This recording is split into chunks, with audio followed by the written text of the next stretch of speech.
자, 강훈식 대통령 비서실장이요. 아주 이례적으로 한 유튜브 방송에 출연을 해서 김현지 부속실장과 이 김남준 대변인에 대한 인사 이동 지난달 초부터 준비하고 있었다 이렇게 밝혔습니다. 강훈식 비서실장의 목소리 한번 직접 들어보시죠. 김현지는 굉장히 성실하고 직원이 거침없이 합니다. 대통령도 그렇게 알고 있습니다. 본인한테 가장 직원을 잘하는 사람 중에 한 명으로 아마 인식할 정도로 지켜보면 아 김현지 비서관은 할 말을 다 하는구나. 약간 좀 거침없이 하는구나. 약간 이런 느낌. 왜 지금 하냐 이제 이런 이야기 하는데 사실 제가 한 달 전에 자연스러운 개편과 인사 이동이 있을 거다 이렇게 제가 이야기를 합니다. 근데 그때 사실은 저희는 이미 준비하고 있었습니다. 자, 이제 강훈식 비서실장 한 달 전 인사수석을 임명한다고 발표를 했을 때 이미 인사를 준비하고 있었다. 이런 얘기입니다. 야권에서 나오고 있는 이번 인사가 이 김현지 실장의 국정감사 출석을 막으려는 의도 이런 주장을 했는데 그건 아니었다 뭐 이렇게 설명하고 있는 겁니까? 그렇죠. 그러니까 김현지 비서관이 총무비서관으로 있다가 부수실장으로 옮긴 날짜가 공교롭게도 국회 운영위에서 김현지 비서관의 국정감사 출석을 둘러싸고 민주당이 반대한 직후에 놓은 것이거든요. 그러다 보니까 이제 그런 의심을 산 것인데 내부적으로는 진작부터 그러니까 김현지 비서관의 이동을 생각하고 있었다. 그 이야기를 지금 하고 있는 것인데요. 저는 이런 생각이 듭니다. 사실 이 지금 김현지 비서관과 관련한 이 논란은요. 민주당 스스로가 만든 일종의 김현지 프레임이 아닐까라는 생각이 든다는 것이죠. 민주당이 만든 것이다. 예, 그렇죠. 민주당이 사실은 이 총무비서관은 그동안 민주화 이후에는요 국정감사에 다 출석을 했거든요.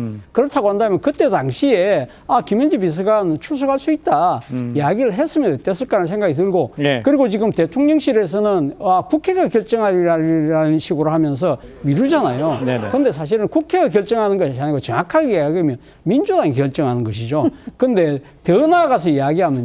제가 생각했을 때는 이번에 우상호 정무수석이 이야기했듯이 100% 출석할 거라고 하면 지금쯤이라도 가면 김현지 비서관은 좋다. 내가 나가서 이야기를 하겠다. 이 한마디만 하면 모든 게 끝나는 겁니다. 안 하잖아요. 근데. 안 하는데. 그러니까 오늘 아까 지금 강훈식 비서실장이 하는 이야기가 대통령이 정말 직언할 수 있는 유일한 사람이라는 이야기 자체가 국민들이 듣기엔 뭐라고 생각할까요? 정말 실세구나. 그러니까 안 나오는 거네. 라는 식의 사고를 이어갈 수밖에 없는 상황이라고 한다면 저는 대통령실에 늦었지만 김현지 비서관의 자진 출석을 이야기하는 것이 맞지 않을까라는 생각이 든다는 거예요. 그 정홍희 의원께 이렇게 여쭤볼게요. 지금 나와서 한 얘기가 비서실장이 나온 것도 굉장히 이례적이고 나와서 저 직원 잘하고 이럽니다. 설명하고 한다. 유튜브에 나와서 직접 설명한다. 이걸 어떻게 해석을 하십니까? 유튜브에 나와서 누가 설명을 한다는 거예요? 강훈식 비서실장이 아무튼 얘기한 거죠. 그러니까 제가 볼 때는 직언한다라는 얘기를 딱 들었을 때 과거에 왜 박정희 정권 때 있잖아요. 유일하게 직언하던 사람 한 사람 있었어요. 누군지 아십니까? 유경수 여사 한 분이었어요. 그래서 유일한 야당이라 그랬거든요. 그러니까 아까 차 교수님 말씀대로 직언을 할 수 있다라는 건 그만큼의 힘이 있다라는 거예요. 제가 어디서 다른 분 얘기 들어보니까 왜 쓴소리 잘하시는 김영진 의원이라고 있잖아요. 이분도 물어봐야 직언을 하지 먼저 직언을 하는 법이 없다라고 누가 얘기를 하더라고요. 그 권력을 가진 사람한테 직언하는 게 그렇게 간단한 일은 아니거든요. 그러니까 제가 볼 때 여기 보면은 한 달 전에 이미 그 인사 이동이 예정돼 있었다는 얘기를 하잖아요.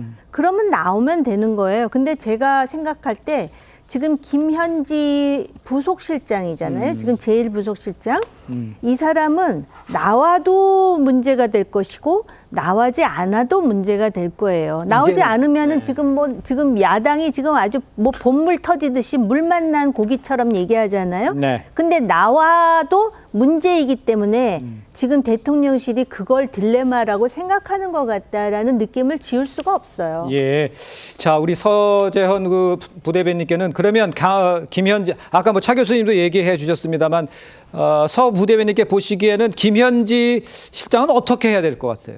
그러니까 이제 국회 그 절차대로 하면 되는 것이죠. 국회 운영위에서 어떤 그 확인해서 합의해서 나오라고 하면 나와야 되는 것이죠, 사실. 그리고 저는 김현지 실장 같은 경우 뭐 이슈가 될 수는 있는데 지금 한 일주일 정도 된 거거든요.